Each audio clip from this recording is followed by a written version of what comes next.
welcome to episode 60 of Military Veterans Podcast, where we talk to veterans to learn about their stories and experiences. And today we're joined by Josh Brown. Hey, Josh. Hi, you all right? Yeah, how are you? Yeah, good, thank you. Great stuff.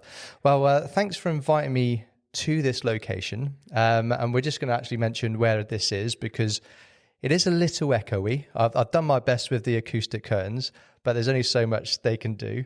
But yeah, whereabouts are we, Josh? So we're at the Southampton Veterans Drop-In Centre in, obviously, Southampton. In Southampton in the UK. And what do they do here, if anybody's interested? So they do a mixed variety of stuff. So obviously they've got the drop-in centre. So every Monday, Wednesday and Friday they have sessions from 1 p.m. till 7 p.m. where anyone that's a veteran can stop in, have a tea, coffee, have a chat with like-minded people. Yeah. But they also do different branches. So they've got an outreach service where they will help veterans that might be a little bit isolated, or they might have disabilities where they might need someone to go and pick up shopping, that sort of stuff. But also they've got a counselling service. So they're just about to take on their 4th counsellor, which is absolutely fantastic for the mental health well-being of our veterans in the community. Yeah. Well, if anybody does want to reach out to this location or reach out to them to see being signposted maybe, do you know the best link or website or whatever? Yeah, so if you typed into Google Southampton Veterans Centre or Drop-In Centre, it will come up, or Southampton Veterans Trust. Okay. It will come up on Facebook or Google, Facebook. But if not, I'll send you the link and maybe... Yeah, put it in the description. Yeah. Good shout. All right, we'll do that on this one. But yeah, really cool for setting up this location. And we're here to talk to you. Yeah. So Josh, as every episode, we have the 4 questions, really to give a summary about what we're going to go into for your time in the military. I'll give you these as pairs, and then we'll dive into your episode. So the first 2 questions are, when did you join and what service and branch did you join? So I joined in 20th of October 2014, and I served all up until October 2020, and I was in the British Army as a Royal Engineer. Nice, cool. And that leads into the other 2 questions. So how long did you serve for and what rank did you get to? So you said the years. Yeah. That's 6 so years? 6 years, 6 years and 9 days to be precise. Okay. And I left as a Sapper. Nice. All right. Well, let's rewind the clock. Where were you born and where did you grow up? So I was born in Guildford. I lived with my mum until the age of 6. Then I went and lived with my dad in a little village near Arundel called Maidhurst. He was a farmer, so I grew up on a farm in the countryside, which was absolutely fantastic. Nice. A lot of commitment, even as a child. Yeah. Getting up at 4 o'clock on Christmas Day to go and help my dad milk the cows. Oh, so it's a cow parlour type place. Yeah, definitely. Nice. Yeah, my background is farming, helping the farmers and stuff. So did you get to drive the tractors a bit young? Driving tractors, motorbikes, quad bikes. Yeah, that's cool. And so you're on this because you joined the Royal Engineers, and again, that's another connection we have. But what kind of enticed you to join? Was it other family members that kind of were in and giving you the stories? So the kind of cliche thing that I'm going to say is I always wanted to do it from a young age. It was just something that I was always interested in doing. My dad was in the army. He was in the Queen's Battalion 1st Regiment as an infantry. He only done 4 years because at the time it was where they were doing lots of redundancies, that sort of stuff. My granddad done national service in the REME, so something family have always done. So nice, that's cool. To do. Yeah, and obviously REME standing for Royal Engineers Made Easy. Exactly. So, yeah. And at what age did you decide this is definitely what I want to do? I know you said that you've always wanted to do it, but was there a particular moment that you were like, right, let's sign on? So it was when I was 16, and is it 8 months when you can first sign up to Harrogate? Oh, okay. Yeah, it was whenever the first minimum age was. Okay. I went down to the careers officer and said, I want to do this. Unfortunately, I had some complications from a rugby injury which delayed me joining for a couple of years. So I didn't actually get in until I was 18. Right. Okay. Yeah. And with that, was it always the Royal Engineers you wanted to be in? No, it wasn't initially, actually. One of my best friends from back home, he was in the Royal Marines. So I thought it was fantastic. I wanted to become a commando. So I done loads of training with him, went down to the careers office, and I have learning difficulties. And unfortunately, I just couldn't pass the English test no matter how many times I tried it. So I was like, okay, I want to go for the best thing in the army, which was in the Parachute Regiment, like the elite force. So I'd done all my selection, got really good grades, got highly recommended to join the Parachute Regiment. But they said that I'd have to wait an extra 6 months because the cycle depot and stuff. Really? Okay. Yeah. And I was just like, nah, I don't want to wait an extra 6 months. And I found out that you could go and do P Company through the other cap badges. So I was like, oh, I really fancy going into the Royal Engineers. I like the idea of being a combat engineer, blowing stuff up, building stuff. So I was like, yeah, let's give it a go. And then do paras that way. Yeah. Yeah. That's a cool thing. And so when you signed on, was it definitely Royal Engineers? Yeah. You did, I'm guessing you did a barb test or whatever the test was in 2014. Was it still a barb test? Yeah, it was still barb's test. Yeah. I actually technically done 2 selection processes. Go on. Yeah. Because when I first started going through the selection process at the age of 16, I went down to Aldershot when the actual old camp was still there. It was abandoned, but they were still doing selections and stuff out there. So I passed all of that. Then it wasn't until the medical, and they were like, oh, actually, we need some investigations on your previous injuries. Okay. So then when I came back round to it, I then had to do a pre-selection where I went to Aldershot for 2 days with the paras to get absolutely thrashed. But to be fair, I found it quite easy because I was quite young and fit. And they nicknamed me Mr. Smiles because no matter how much they beasted me, I just wouldn't stop smiling. So I passed that with flying colours. Then I went on to do my actual selection, got really good PFA. And yeah, then went on and done basic training. And where was your basic training? So I done my basic training at ATL Winchester. Winchester. Yeah. And how did you find that when you were there? So it was up and down for me because I got an injury halfway through doing basic training.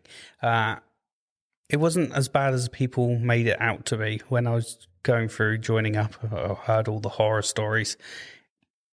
Just like any other part of the training, I found it quite easy, to be fair.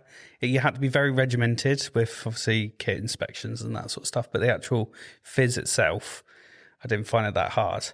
But then I became a victim of the 6-foot wall, where I was coming off the 6-foot wall and someone panicked and jumped off at the exact same time and landed on top of me and I broke my ankle. Oh, no. Yeah, so I was back squadded for... I think it was 6 weeks. I think it was. Yeah, not that long. But it was painful and yeah. So I'd done it. The PTI just thought I was blagging it, and he was like, "There's nothing wrong with you." Yeah, I was like, seriously, my ankle, it hurts. They're like, "Get yourself to med centre then." So he made me walk a mile up the road to the med centre, and it wasn't until a week later when I was in his office filling out all the paperwork, he was like, "I feel bad. I'm so sorry. I should have believed you." I was like, "It's all right. It's just one of those things, isn't it?" Yeah. Was there anything that you shined at? I know you're dealing with a bad ankle, but did you find shooting really easy or I didn't find it any of it particularly hard. I was very fit, so I think that's what helped. Okay. From a rugby background, I was playing before joining the army. I was playing rugby 3 times a week. Oh, okay. So I was fit, and if you've got the fitness there, everything else kind of falls into place. I think it's the people that go unfit and unprepared. That's when they start to struggle. Yeah. And maybe that helped with your recovery as well from 100%. Yeah. Did you feel you were stronger when you came back? Maybe because you had the different mindset. Yeah. And the beat up to get back into troop is a lot more robust. So they really thrash you and make sure you're 100% there before they chuck you back into troop. Okay. After basic, being Royal Engineer, head off to phase 2. Yeah. Combat engineer training. Yeah. How did you find Gibraltar Barracks when you got there? Do you know, I actually loved it there. It was a lot of hard work, a lot of late nights filling out your best books. For those that don't know, who aren't an engineer, we get given these books that we have to fill in the evening that's got all the stuff that we are learning. A lot of people have to copy it from word from the pamphlet into their best book. I genuinely forgot about best books. Yeah, I've still got mine at home. But yeah, so a lot late nights, early mornings, a lot of running. I don't remember a time where I wasn't running around Gib Barracks. Any standout moment from a particular, I don't know, workmanship or explosions, anything like that? Standout moments. For me, it was probably the exercises. The final X, I think, is the best and the worst experience, because out the 5 days you don't get a lot of sleep. Mm-hmm. You're doing all your work at night because obviously that's the most discreet time to do stuff. Then during the day you're either stagging on or you're doing recce's for your next task. So not a lot of sleep. But running back into Hawley Harbour is one of the most fulfilling moments ever. Yeah, and a good pass-off parade as well with the... Well, they don't do the pass-off parade. Not? Has that changed? Yep, so you do your final running, you come in to get some food, then they present all your stable belts and that's it. Really? No family invited. No family anymore? No. Well, that's crap. Yeah, but since leaving, I sometimes go down for the stable belt presentations because of my connections with the Royal Engineers Association. I get invited down to go and chat to the new recruits and go how fantastic the Royal Engineers Association is. Nice. That's cool. That's cool. One standout moment for me is, did you go down to Salisbury? I'm pretty sure it's Salisbury, Larkhill area, to do a bit of demolition and blow things up. Did you do that when you No, a lot of our stuff was actually in the training area. Was it? Okay. Yeah. Yeah, because we went out there and we were like blowing pigs' heads up and stuff, sticking detonators up the nose. And yeah, maybe there's a reason they stopped all that. I don't know. Most probably. And then after phase 2, steel belts being collected. Proud moment? Yeah, very proud moment. And it was especially proud for me because I got injured halfway through my... You injured on that as well? Yeah, my phase 2 is when I first noticed I was having hip problems. So they do a 24-hour halfway through kind of exercise. The day before they thrash you, they put you out in the field for the night, and they thrash you next morning. So we woke up the next morning, we got pushed out under fire, and we're pepper potting. And I was probably doing that for 2 miles because where I was so fit, the lads that weren't as fit were hiding away somewhere. So I ended up being screwed over for 2 miles pepper potting, and my hips were a little bit sore. Then when we got back in, they sent us for a log run, 5 miles round the lake. And on my way back in, my hip just gave out and I was on the floor and I was in a lot of pain. So yeah, I was downgraded for quite a while at Gib, probably 14 weeks, getting fit. Then once I eventually passed, I went off to my phase 2 Bravo, which was driver training down at DST Leconfield. Okay. So they call it phase 2 Bravo. Is that what they call it now? Yeah. Because bearing in mind, I did my training back in 2000. Yeah.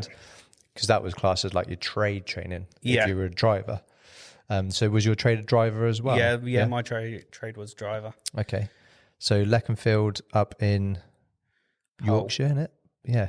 Hull. Beverley, I think it's the nearest thing, isn't it? What was that like for you when you went up there?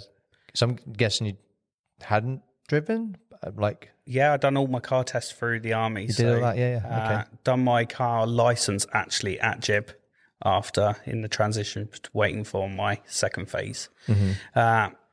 Then went up to Leconfield. There was a lot of drinking. Because it's more relaxed and people just, you're let loose as such. It's like this main big time where you're more treated like an adult as such. Some of the RLC full screws like to try and show their rank a little bit, definitely with the other cap badges, which is quite entertaining. But it's quite nice as well because it's a tri-service camp. So in the cookouts you get steaks cooked for you. What was you doing up there? So you done your car. Yeah. So what training happens there? So we do our HGV, our ADR license, so the hazmat license, then familiarization on the vehicles that we typically use. So Land Rover, SV, the different types of SVs. And that is it. Okay. And is it still truck and then truck and trailer? Yes. So C and then C plus C. Okay. Yeah. Because I'm guessing there's 14, 15 years difference between when I did it and you did it. Just making sure. They still do a lesson on servicing DAFs. Okay. And that's that's one of our older vehicles, isn't it? Yeah. It's quite entertaining. It's like a historic vehicle now in the depot. Amazing. Yeah. Anything that stands out to you from that training phase? Anything that really stands out. Did you almost crash? I don't know.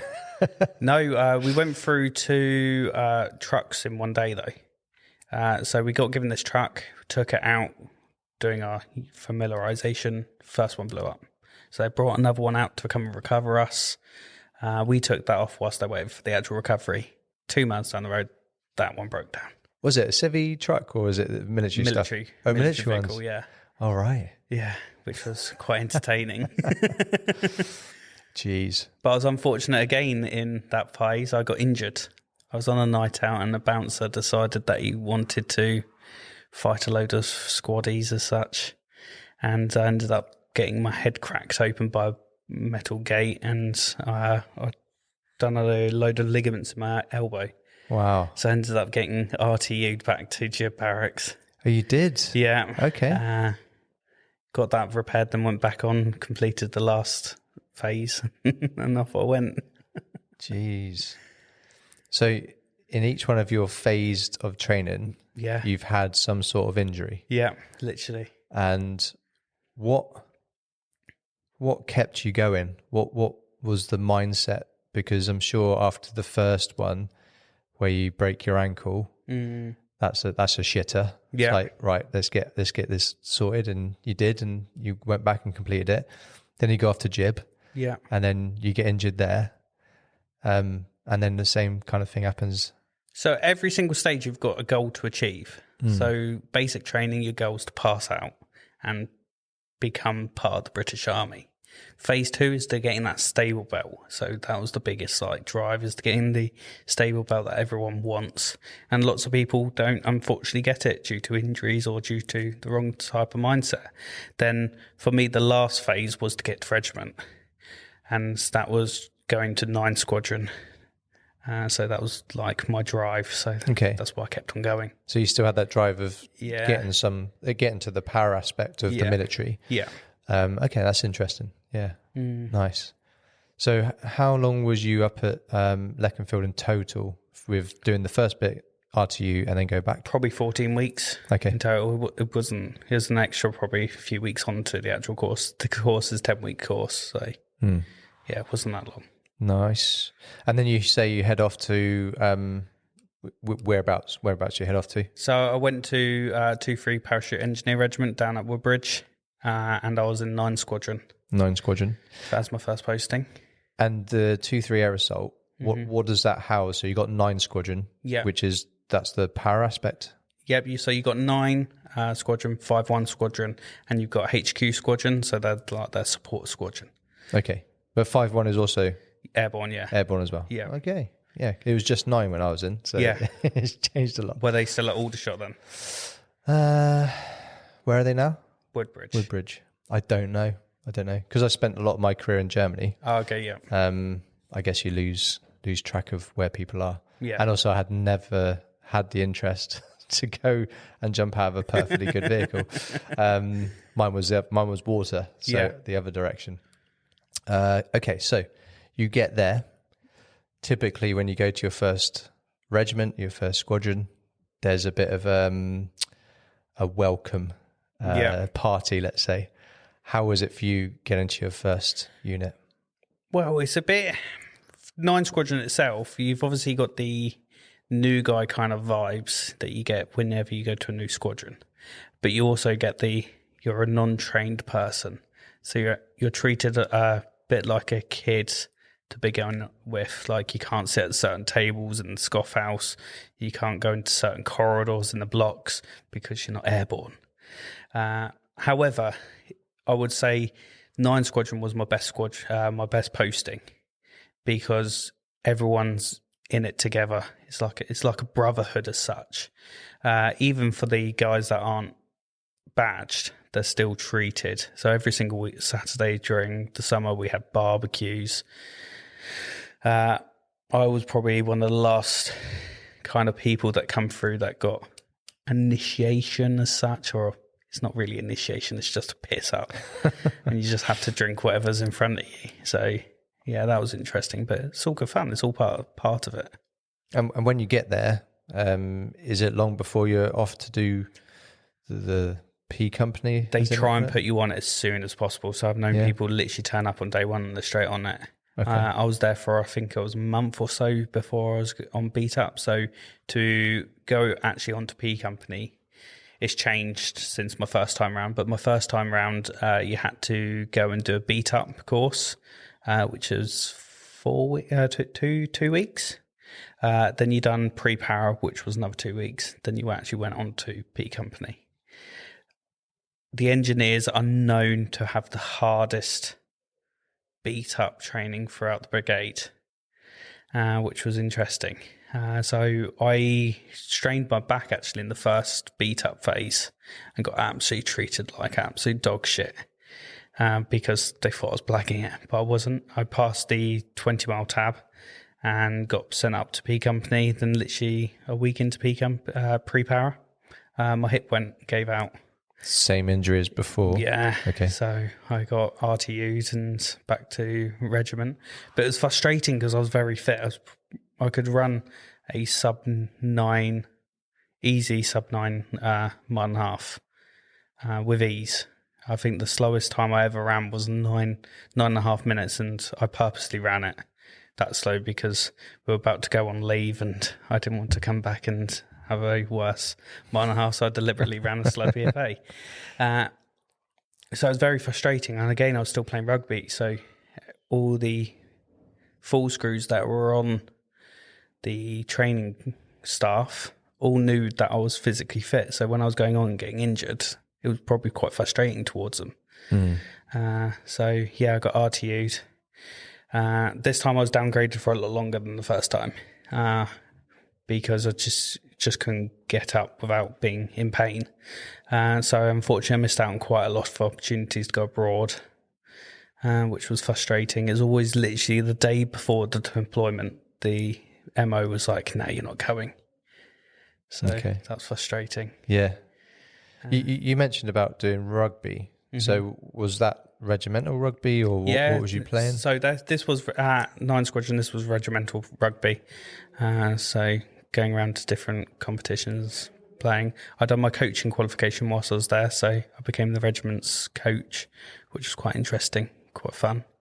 This was all whilst you technically weren't badged, so you were still doing quite a lot of stuff. And again, that came with its own kind of opinions. Why is that person that's not past course playing rugby?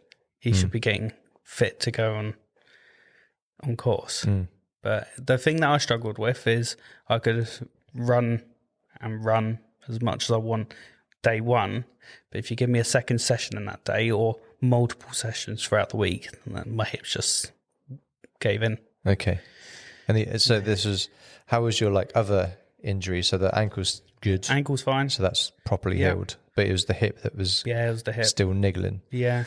Mindset at this point? You'd obviously... Well, it's still quite positive. Still quite positive? All the physios were like, yeah, we'll get you back to full fitness. It'll be fine. So, and I was doing well. I was hitting my milestones. Okay. So I actually got better and went back onto course, but this time only lasted 2 days.